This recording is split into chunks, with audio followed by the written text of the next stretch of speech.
جناب محمد رسول اللہ صلی اللہ علیہ وسلم کی سنت کو اپنے زندگی میں لاگو کرنا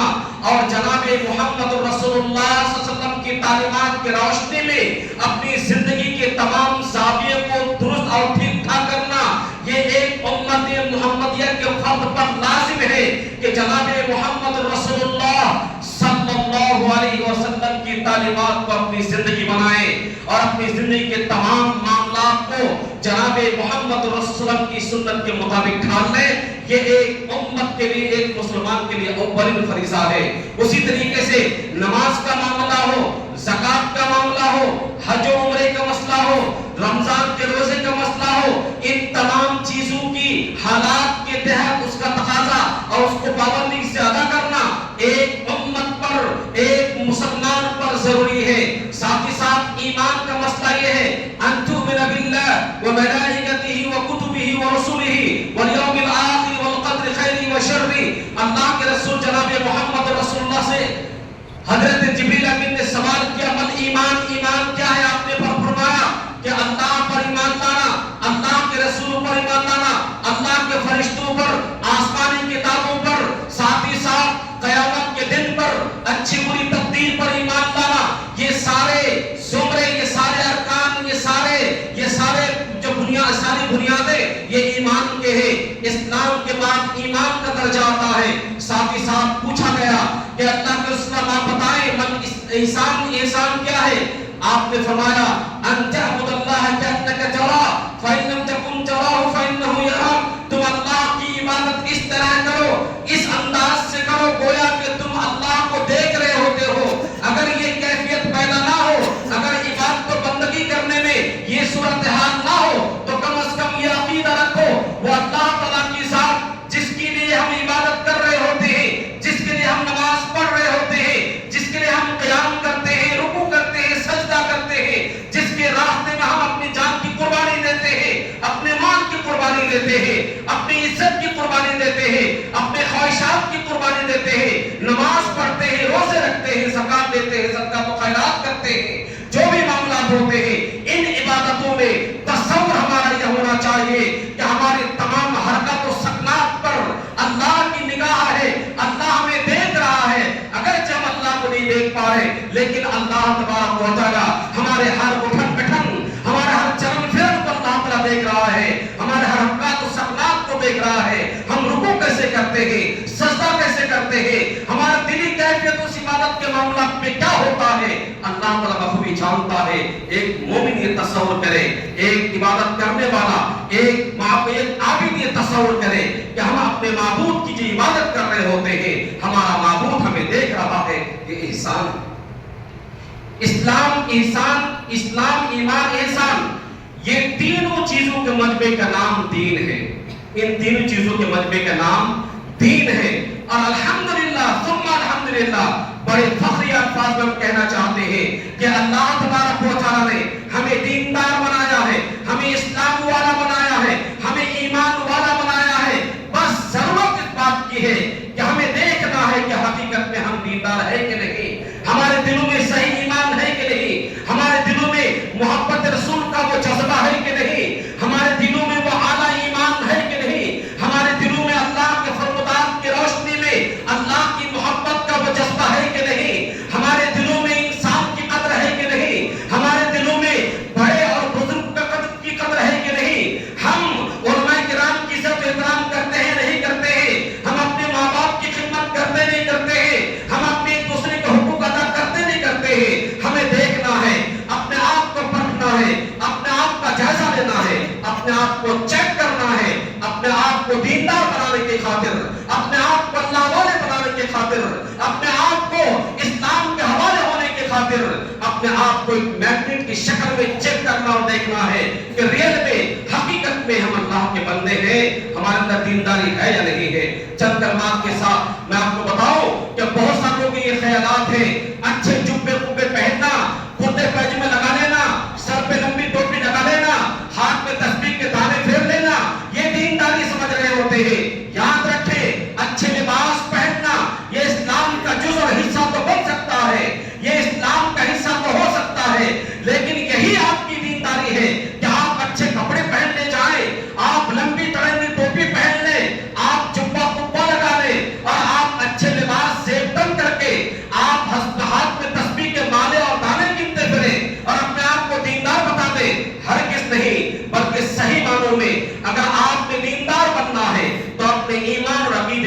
چیک کرنا ہے، اپنے ایمان عقیدے کا جائزہ لینا ہے۔ آئیے حضرت عمر بن خطاب رضی اللہ عنہ کے واقعے میں آپ کو بتاؤں۔ حضرت عبداللہ بن ہشام رضی اللہ عنہ بیان فرماتے ہیں، ان کا کہنا یہ ہے کنا مع النبی صلی اللہ علیہ وسلم، ہم ایک روز اللہ کے نبی صلی اللہ علیہ وسلم کے ساتھ میں تھے، اتفاق سے وہو آخذ بید عمر بن خطاب، رسول اکرم صلی اللہ علیہ وسلم حضرت عمر بن خطاب کے ہاتھ تھامے ہوئے تھے، ہاتھ پکڑے ہوئے تھے۔ جب دو ساتھی چلتے ہیں تو آپس میں دوستی کی وجہ سے ایک دوسرے کے ہاتھ میں ہاتھ ڈال کر کے چلتے ہیں، یہ محبت کی دلیل ہوتی ہے، دوستی کی دلیل ہوتی ہے، تعلقات کی دلیل ہوتی ہے۔ جناب محمد رسول اللہ صلی اللہ علیہ وسلم اور حضرت عمر چل رہے تھے اور نبی صلی اللہ علیہ وسلم کا ہاتھ حضرت عمر کے ہاتھ میں تھے، گویا کہ آپس میں دوسرے کے ہاتھ ملے ہوئے تھے۔ اس موقع پر حضرت عمر بن خطاب نے کہا یا رسول اللہ لأنت محب لأنت أحب إليك لأنت أحب إلي من كل شيء إلا بنفسي، اے اللہ کے رسول صلی اللہ علیہ وسلم میں دنیا کی تمام چیزوں سے زیادہ آپ سے محبت کرتا ہوں، یہ میرے دل میں آپ کی قدر ہے، آپ کا احترام ہے، آپ کی محبت ہے، سوائے اپنے نفس کے، اپنے جی اپنے نفس اپنے خواہش کے علاوہ اے اللہ کے رسول میں دنیا کی تمام چیزوں سے زیادہ آپ سے محبت کرتا ہوں۔ رسول اکرم صلی اللہ علیہ وسلم فرمایا لا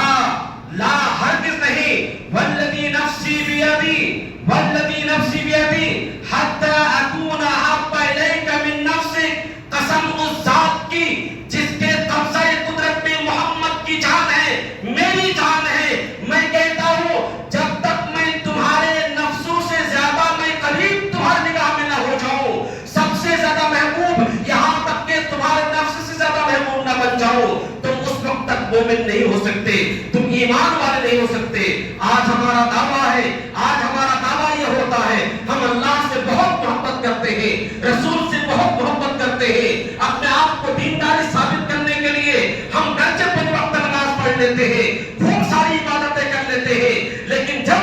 اپنی ریئلی زندگی میں، حقیقی زندگی میں، معاملات کے میدان میں جب اللہ اس کے رسول کی باتیں آتی ہیں، ان کی سنتیں آتی ہیں، ان کا طریقہ آتا ہے تو ہم منہ پھیر لیتے ہیں، ہم اپنی من چاہی زندگی گزار لیتے ہیں، ہم اپنے فیصلے کو ترجیح دیتے ہیں اللہ اور اس کے رسول کے فیصلے پر۔ یہ ہمارا عقیدہ ہوتا ہے، یہ ہمارا ایمان ہوتا ہے۔ حضرت عمر بن خطاب سے کہا کہ اللہ کا، انہوں نے کہا کہ اللہ کے رسول صلی اللہ علیہ وسلم نے ان سے کہا، تو انہوں نے کہا کہ اللہ کے رسول الان اب میں آپ سے اپنی نفس سے زیادہ محبت کرتا ہوں۔ رسول اکرم صلی اللہ علیہ وسلم فرمایا الان اے عمر اب تم کامل مومن بنے، اب تم مکمل ایمان والے بنے۔ جب میں تمہارے نزدیک تمہارے نفس سے زیادہ محبوب بن گیا، چہتا بن گیا، تو سمجھ جاؤ کہ تم ایمان والے بن گئے۔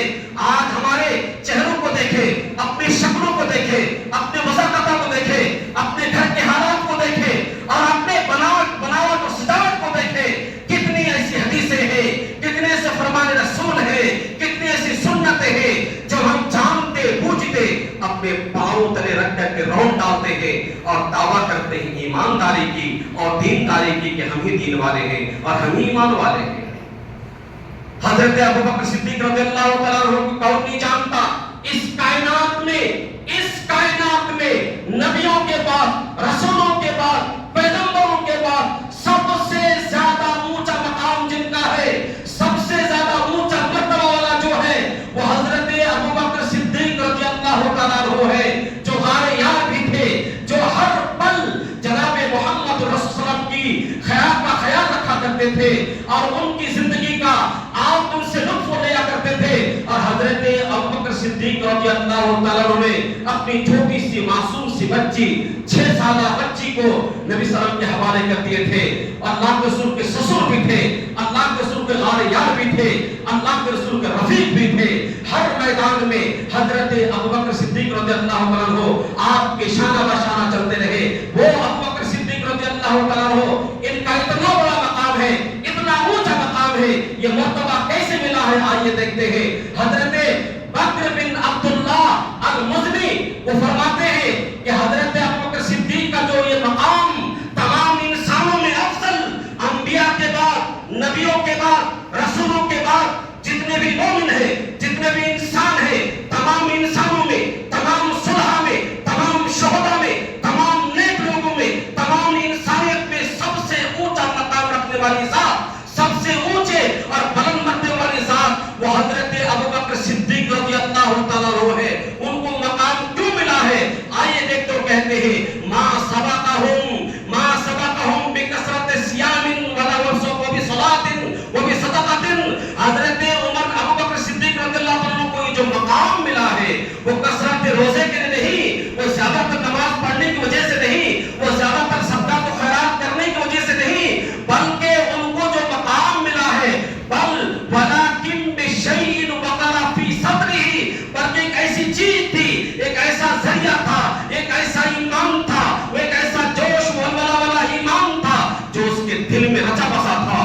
کے دل کے تہہ میں اترا ہوا تھا وہ اللہ کی ذات سے محبت، وہ اللہ کی ذات پر ایمان، جناب محمد رسول اللہ صلی اللہ علیہ وسلم سے بے انتہا محبت اور آپ پر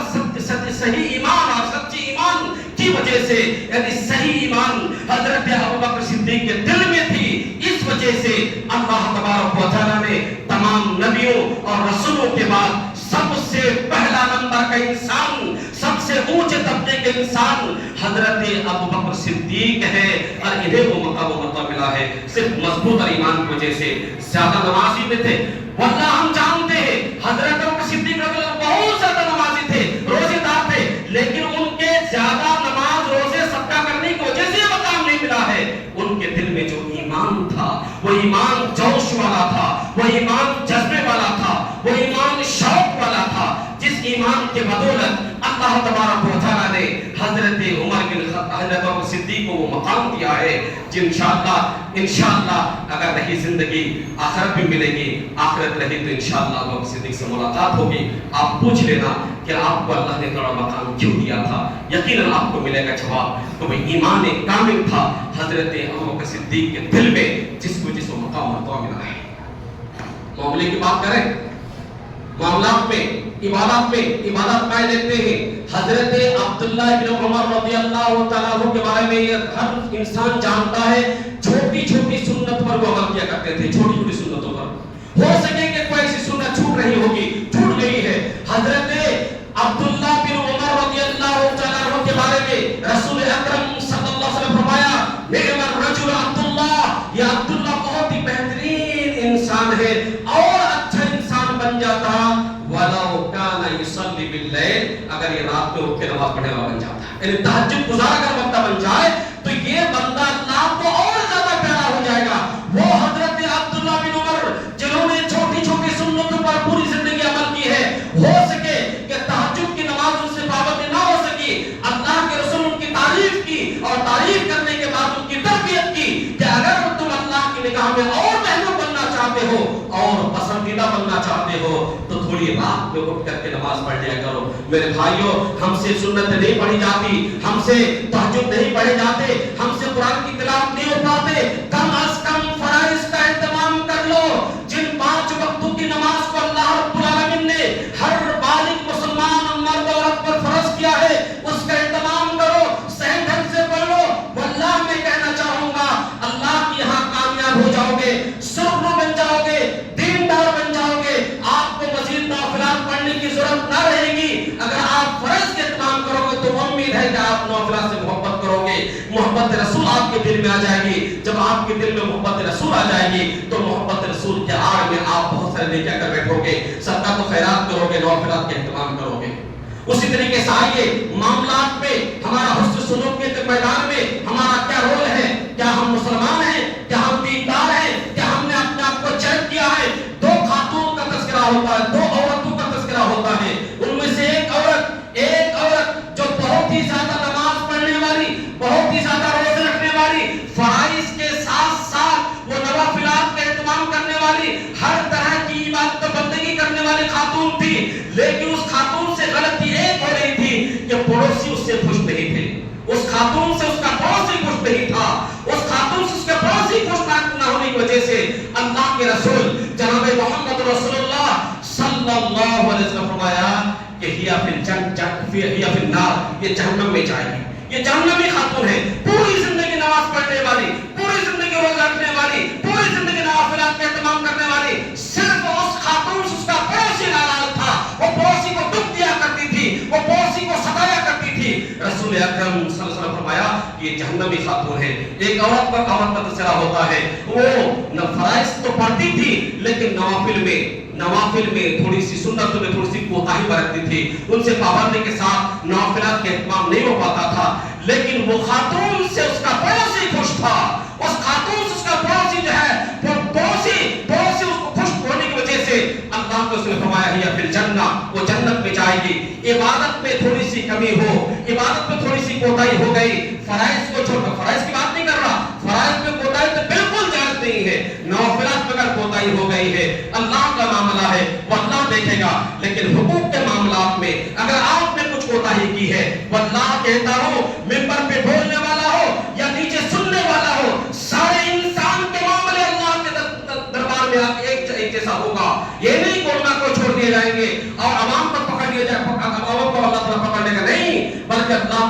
میں، اللہ کے انصاف دربار میں، اللہ تعالیٰ کے کوٹ اور کچہری میں، سارے اللہ تعالیٰ کی عدالت میں سارے انسان کا وہی فیصلہ ہوگا جو انسان دنیا میں کر کے جائے گا۔ میرے بھائیوں، یہ تھے معاملات۔ اور ایک واقعہ میں آپ کو بتاتا چلو، حضرت ابو ذر غفاری رضی اللہ تعالیٰ عنہ ہوگا۔ حضرت ابو ذر غفاری رضی اللہ تعالیٰ عنہ، ان کا ایک غلام تھا، انہوں نے اپنے غلام کو اپنا جیسا لباس پہنا کر کے، اپنے جیسا لباس، خوبصورت بہترین لباس پہنا کر کے لائے۔ لوگوں نے دیکھا اور کہا کہ ابو ذر، ماجرا کیا ہے کہ تمہارے جسم میں جیسا لباس ہے ویسے تمہارے غلام کا لباس، تمہارے غلام کے جسم کا لباس ہے، معاملہ کیا ہے؟ حضرت ابو ذر غفاری نے کہا کہ اس کی کچھ وجہ ہے۔ ان میں سے ایک وجہ تھی، ایک وجہ یہ ہے کہ میں نے اس غلام کو ایک دن اس کی ماں کا آر دلایا تھا۔ وہ ماں کا آر کیوں دلایا تھا؟ اس کی ماں عربی النسل نہیں تھی۔ ہم لوگ عجمی ہیں، ہم لوگ عرب کے نہیں ہیں۔ عرب کے علاوہ جو بھی جس ملک میں رہتے ہیں وہ سب عجمی کہلا جاتے ہیں۔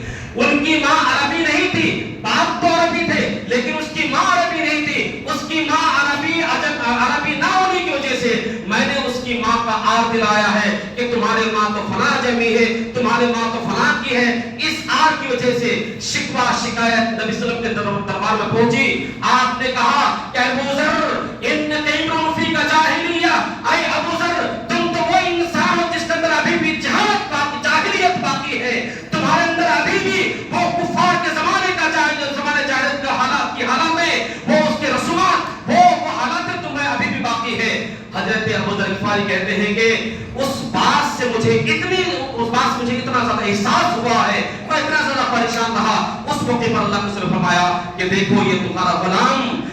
غلام تو ہے، اللہ تمہارے اسلام اسے تمہارے ماتحت بنا دیا ہے۔ اس کا مطلب یہ نہیں ہے کہ تم اس کے ساتھ جیسا چاہو سلوک کرو۔ یاد رکھو، لا فضل لعربی علی عجمی ولا لعجمی علی عربی ولا لاسود علی احمر ولا لاحمر علی اصفر الا بالتقوی۔ اس موقع پر اللہ نے فرمایا دیکھو، کسی عربی پر، کسی عجمی پر، کسی عجمی کو کسی عربی پر، کسی کالے کو کسی گورے پر، کسی گورے کو کسی کالے پر کوئی فوقیت نہیں ہے الا بالتقوی۔ اگر تمہارے اندر تقوی ہے، اگر تمہارے اندر دینداری ہے، اگر تم سے لوگ خوش ہیں، اگر تمہاری حرکتوں سے لوگ خوش ہیں، تو یاد رکھو کہ اللہ تبارک و تعالیٰ تمہارے تقوی، تمہاری دینداری کو دیکھ کر کے تمہارا فیصلہ کرے گا۔ اسی وجہ سے میں جب سے اللہ کے رسول کی بات میں نے سنی ہے، جب سے میں اس سے اچھا لباس پہناتا ہوں اور اچھا کھانا کھلاتا ہوں۔ ساتھ ہی ساتھ میرے بھائیو دوستو، آج ہم ایک دوسرے کو تانا دیتے ہیں، تم نیچے خاندان کے ہو، تمہاری ماں ایسی ہے، تمہارے باپ ایسے ہیں، تمہارے معاملات ایسے ہیں، تم ایسے ہو، تم ایسے ہو۔ کسی پر کوئی کیچڑ نہ اچھالے، کسی کی نہ غیبت کرے، نہ چغلی کرے، نہ کسی کی برا بھلا سوچے، نہ کسی پر الزام دھرے، بلکہ ہر انسان پر ذمہ داری یہ ہے کہ ہر انسان اپنے ایمان کا جائزہ لے، اپنی دینداری کا ثبوت دے اور دیکھیں کہ ہمارے دل میں اللہ کی محبت، رسول کی محبت، انسانیت کی محبت کتنی زیادہ ہے۔ یاد رکھیں،